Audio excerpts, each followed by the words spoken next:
Olá, tudo bem? Eu sou o professor Francisco Porfírio, sou professor de filosofia e na aula de hoje nós vamos falar sobre a lógica aristotélica. Bem, falando sobre lógica aristotélica, a gente tem que ter em mente que Aristóteles ele é o primeiro filósofo a se voltar para encontrar essas definições, essas relações lógicas que ordenam o mundo, que ordenam a racionalidade, que ordenam o pensamento racional, a filosofia, E mais tarde, isso não é feito por Aristóteles, mas mais tarde, alguns filósofos já lá no século XIX vão começar a identificar, inclusive, a validade dessa lógica linguística aplicada dentro da lógica matemática, por exemplo. Bem, definição de lógica. Ela é um instrumento, ali no grego antigo, organon, para o correto pensar, para se pensar, para se chegar a um pensamento correto, um pensamento sem falhas. Ela verifica a validade ou invalidade formal, Quando eu digo aqui formal, quero dizer da forma mesmo, daquela forma como está construído o argumento, dos raciocínios, tá? O objeto dela, o objeto principal da lógica aristotélica, é o chamado silogismo. Vamos passar para os princípios fundamentais da lógica. Nós precisamos entender esses três princípios básicos antes de entender, por exemplo, o que é um silogismo, o porquê de um silogismo, o porquê da lógica, tá? Então, vamos começar aqui pelo princípio da identidade, Eu coloquei como exemplo A é A. É o que enuncia a identidade básica de seres, de objetos, ou seja, ele enuncia aqui a característica de um sujeito através desse verbo conjugado na primeira pessoa do singular, Quando eu digo, por exemplo, isto é a letra A, eu estou enunciando a identidade deste símbolo, ou isto é uma lousa, ou isso é uma parede, Sempre quando eu utilizo essa identidade, quando eu estou identificando objetos, seres, eu estou utilizando esse princípio da identidade. O segundo princípio é o princípio de não contradição, Ele pode ser formulado da seguinte maneira: é impossível que algo seja A, É impossível que A é A e não A ao mesmo tempo e sob o mesmo aspecto, É impossível que algo seja e não seja ao mesmo tempo sob o mesmo aspecto. Então, isto é uma lousa. É impossível que isto não seja uma lousa, e seja uma lousa ao mesmo tempo sob o mesmo aspecto. Alguém pode argumentar: mas isso é um computador. Não, tudo bem, Eu mudei o aspecto, tá? Então, sob um aspecto é uma lousa, que eu estou utilizando aqui, uma lousa digital interativa. Sob outro aspecto é um computador, porque desempenha todas as funções de um computador. Ao mesmo tempo, por exemplo, se isso passa-se alguns anos, esse instrumento aqui, esse aparelho quebra, fica inutilizável, deixa de ser uma lousa, porque não cumpre mais aquela funcionalidade, mas aqui você já está analisando sob outro aspecto, em outro tempo, ok? Terceiro, o princípio do terceiro excluído. A é X ou não X, não há terceira possibilidade. O que está dizendo aqui? Às vezes no início a gente pode tender a confundir com o princípio de não contradição, mas ele é totalmente diferente. Por quê? Porque ele está dizendo que algo é algo ou não é algo. Não há terceira opção. Isto é uma lousa ou não é uma lousa. Não existe terceira opção lógica, mas eu posso dizer que é uma mesa, que é uma cadeira. Ok, deixa de ser lousa, tá? Então é ou não é, não havendo terceira possibilidade para isso. Esse é o princípio do terceiro excluído. Vamos passar agora para a definição de silogismo. Silogismo ele é um argumento constituído de proposições das quais se infere uma conclusão, ou seja, se extrai uma conclusão. Um silogismo, normalmente, ele vai ter ali duas premissas e uma conclusão. Então, o que acontece? A partir dessas duas premissas, de dois enunciados que eu lanço antes, eu concluo uma ideia que tenha ali uma validade formal, ou seja, que a forma dela esteja bem estruturada de acordo com as proposições anteriores. Nesse caso aqui, gente, não se trata de verificar se o raciocínio ou a conclusão que eu inferi, ela é verdadeira, tá? se ela corresponde com os fatos do mundo. Isso não interessa para a lógica não está nem aí se é verdade ou não é verdade o que está sendo dito. O fato é, né, o que a lógica pretende é verificar justamente a validade formal dos argumentos, ou seja, ver se está tudo logicamente bem estruturado, né? Então, eu tenho, por exemplo, eu posso dizer que o fundo desse slide é preto, né? Não corresponde com a verdade do mundo, né? Se eu for analisar aqui, eu vou observar, eu vejo que é branco. Mas a lógica não se interessa por isso, né? A lógica vai se interessar pela validade da minha proposição. O fundo do slide é preto. A cor de fundo do slide é preta, ou o plano de fundo do slide é preto. O que eu enunciei, o que eu disse, faz sentido? Se faz sentido, se está logicamente bem colocado, então está tudo certo, né? Outro exemplo, quando eu digo, por exemplo, que Louis Armstrong foi o primeiro homem a pisar na Lua. É uma confusãozinha aí, muita gente pode achar que é verdade, mas não é verdade, porque Neil Armstrong foi o primeiro astronauta a pisar na Lua, né?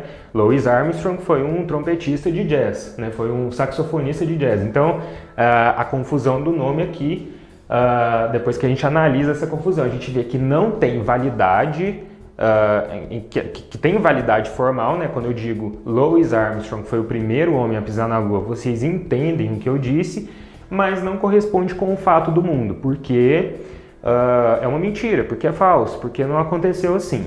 Vamos falar aqui das classificações das proposições que podem ser enunciadas em um silogismo, né? Primeiro, nós temos proposições afirmativas, né? Aqui como exemplo, S é P, ou no exemplo de um silogismo mais clássico, todo homem é mortal, ou Sócrates é mortal. Proposições negativas, S não é P, né? Ou Sócrates não é homem, ou Sócrates não é mortal, ou todo homem não é invisível, né? Proposições universais, todo S é P, afirmativa, no caso afirmativo, né? Eu estou dizendo aqui porque é universal, porque eu estou me referindo a todos, tá? Então, quando tem essa referência a todos, a todo mundo, ela é universal, nesse caso uma universal afirmativa. E no outro caso, né, de uma universal negativa, nenhum S é P, né? Eu estou negando aqui, universalizando, né, porque eu estou dizendo que nenhum S, nenhum caso, o S vai ser P, ok? Proposições particulares. Quando eu digo de casos particulares, né? Quando eu digo aqui que alguns S são P, né? No caso afirmativo, ou alguns S não são P, no caso negativo.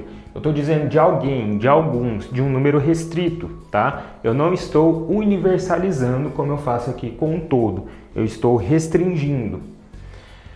Proposições singulares. Este S é P, né? Afirmativo, no caso afirmativa, ou este S não é P, no caso negativo. Ela é menor ainda que a particular, tá? A particular, lembrando aqui, universal vai se referir a todo, particular a alguns casos, né? E a singular a um caso bem específico, né? Quando eu disser, por exemplo, Sócrates é homem, né? Eu estou me referindo ao Sócrates, a um caso singular. E aqui as proposições necessárias, quando o predicado está incluso no sujeito.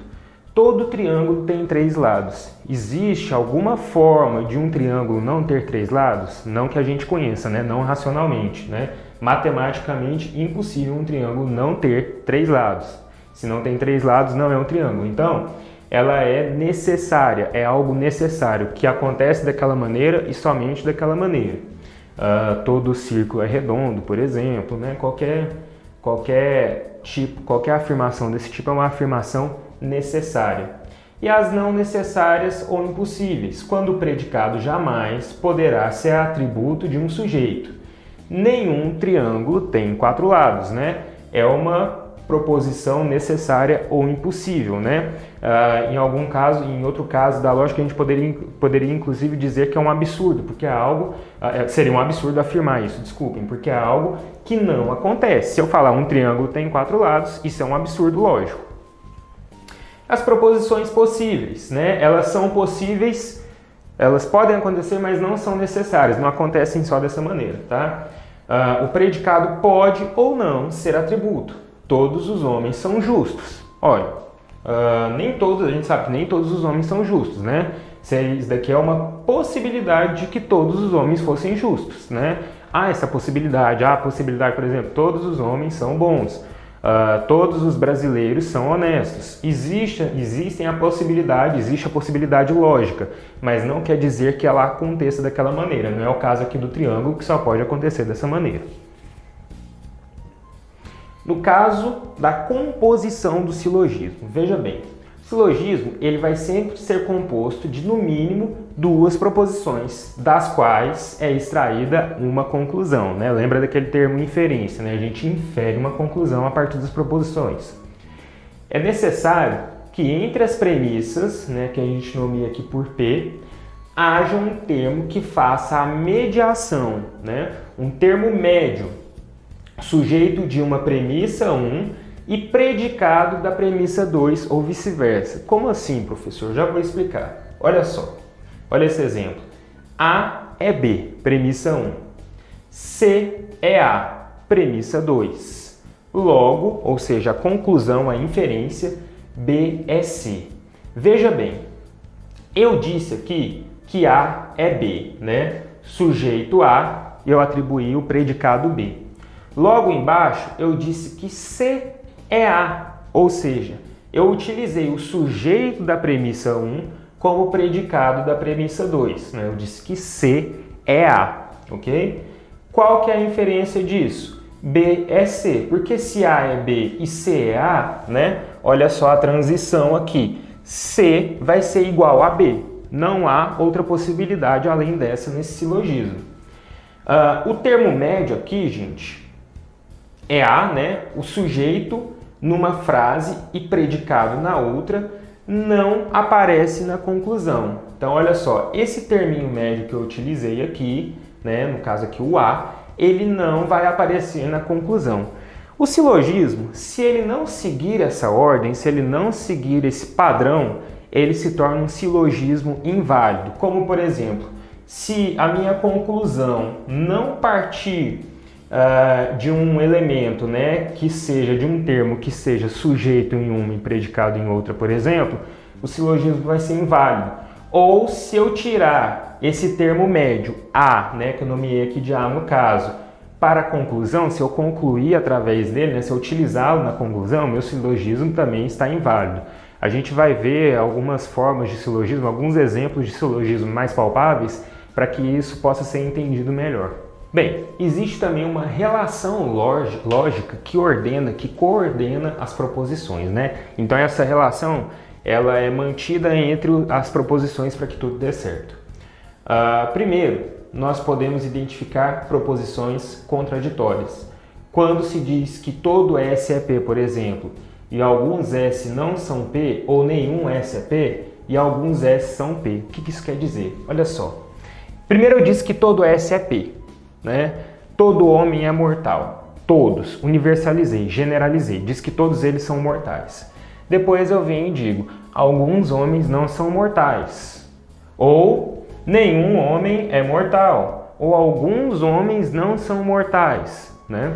Então, eu estou me contradizendo, tá? Isso seria um processo que invalidaria o silogismo, na verdade, que colocaria uma inferência, uma conclusão que não seria formalmente válida, tá? Então, seria um silogismo inválido, ok? Contraditório, né? Diz respeito à contradição. Eu lanço um termo e me contradigo em seguida.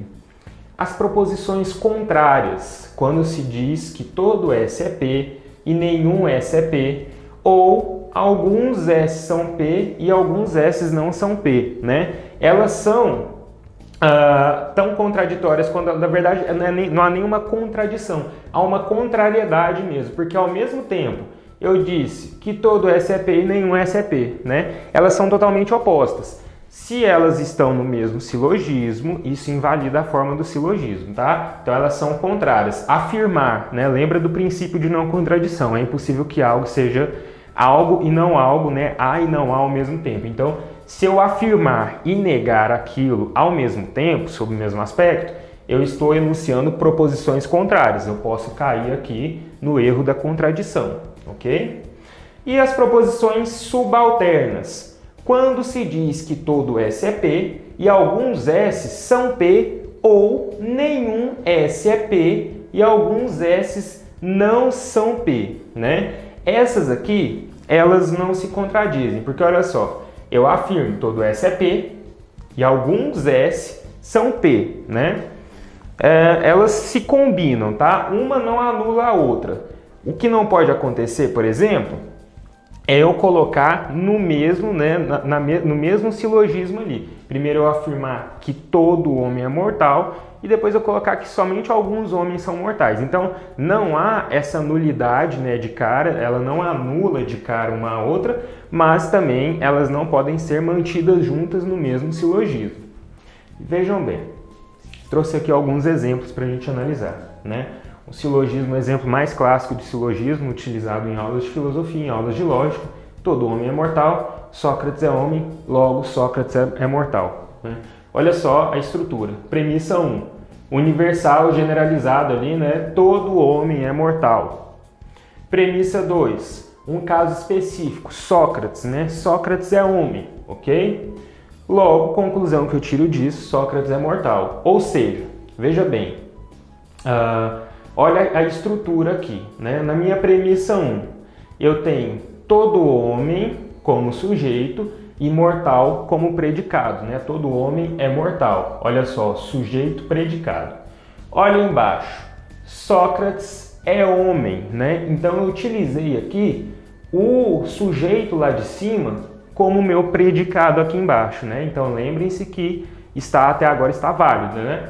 Está válido. Concluí. Logo, Sócrates é mortal. Uma conclusão que tem completa validade formal, ou seja, meu silogismo está válido. Agora veja o exemplo de baixo. Todo homem é mortal. Sócrates é mortal, logo, Sócrates é homem, né? Silogismo inválido, conclusão inválida. Por quê? Porque olha só, todo homem é mortal, ok, né? Como aqui em cima estava tudo certo. Só que aí, ao invés de utilizar, né, o sujeito da premissa 1 como predicado da 2, eu utilizei o predicado da premissa 1 como predicado da premissa 2. Isso aí é que está o erro, né? Então a minha conclusão, sempre que houver essa forma, minha conclusão vai ser falsa, tá? Então o silogismo é inválido, silogismo falso. Veja esse outro exemplo. Todo brasileiro gosta de samba. João é brasileiro, logo João gosta de samba. Como eu tinha dito para vocês, né, o silogismo, a lógica aristotélica, a lógica em geral, ela não está preocupada em ver se aquilo é verdade, se aquilo acontece mesmo no mundo, né? Essa informação aqui, todo brasileiro gosta de samba, se a gente for analisá-la, né, vendo, observando as pessoas, observando os brasileiros, a gente vai constatar de cara que ela é falsa. Nem todo brasileiro gosta de samba. Mas o meu silogismo está bem construído, então ele tem validade formal. Ele é formalmente válido, né? Quando eu disse todo brasileiro gosta de samba, né? João é brasileiro. Minha premissa 2, o predicado da minha premissa 2 é o sujeito da premissa 1. Logo, João gosta de samba. Conclusão válida, tá? Todo brasileiro é humano, né? Olha esse silogismo. Todo brasileiro é humano. Todo angolano é humano. Logo, todo brasileiro é angolano. Nesse caso, qual que foi o erro? É um silogismo inválido, tá? Um silogismo falso. E qual que foi o erro aqui? Veja bem, a premissa 1 e a premissa 2, elas estão seguindo a mesma forma, né? As duas estão universalizando, tá? Tá falando aqui de todo brasileiro, que ele é humano, de todo angolano, que ele é humano. Isso, gente, leva ao que se pode chamar de erro categorial, de erro de categoria. Porque a gente pode confundir as categorias aqui por causa dessas duas premissas iguais, ok? Essas premissas, eu só troquei o termo brasileiro com angolano, mas as premissas seguem a mesma forma. Então é aí que está o erro, né? Disso eu não posso concluir que todo brasileiro é angolano, né? Eu caí numa contradição por conta de um silogismo inválido. Agora esse exemplo. Alguns militares são oficiais do exército. Generais são oficiais do exército. Logo, generais são oficiais do Exército. Qual que é o erro aqui? Não é um silogismo inválido. Quando eu digo que alguns militares são oficiais do Exército, ok, generais são oficiais do Exército, logo generais são oficiais do Exército, eu utilizei a minha premissa 2, eu simplesmente colei ela na minha conclusão. Isso invalida completamente o silogismo. Agora, se eu dissesse, por exemplo, alguns militares são oficiais do Exército, generais são oficiais do Exército, logo alguns militares são generais, aí sim eu teria um silogismo completamente válido. Esse último exemplo que eu trouxe para vocês, nenhum cão é bípede. Alguns bípedes são aves, algumas aves não são cães, né? É um silogismo completamente válido. Primeiro, eu neguei, né, uma negação universal, nenhum cão é bípede, né? A gente sabe que todos os cães são quadrúpedes. E aí eu digo que alguns bípedes são aves, algumas aves não são cães, né? Eu utilizei uma inferência, né, correta a partir dessas duas premissas, ok? A gente tem que ter cuidado com o silogismo porque muitas vezes os termos podem nos enganar. Se a análise não for minuciosa, a gente pode ser enganado por um terminho ali que está fora do lugar, uma coisinha pequena, e a gente é enganado por todo o processo lógico do silogismo. Bem, pessoal, essa foi a nossa aula de hoje. Eu espero que vocês tenham gostado. Se você gostou, curta, compartilhe, se inscreva no canal. Em caso de dúvida, acesse o link que está lá na descrição do vídeo. Até a próxima, espero ver vocês de novo.